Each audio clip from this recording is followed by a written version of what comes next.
Think of the difference between distance and midpoint. Distance is actually a distance between points, so it's in units. Midpoint is a point, so you'll have an x-coordinate and a y-coordinate, and the midpoint of a line segment is a point on the segment midway between two endpoints.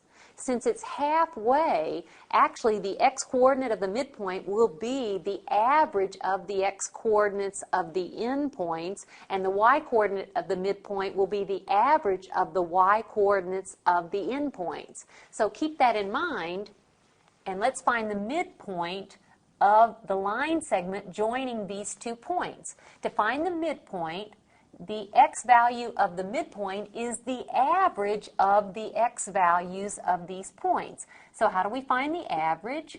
We add -2 plus -6, and we divide by 2.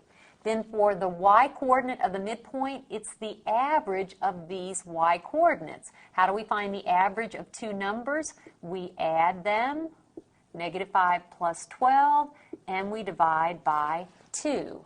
And let's go ahead then and write down what this simplifies to.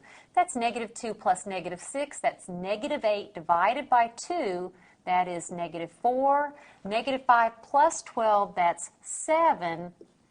I can write that as 7/2 or 3 1/2. I'll write it as 7/2. So here is my midpoint.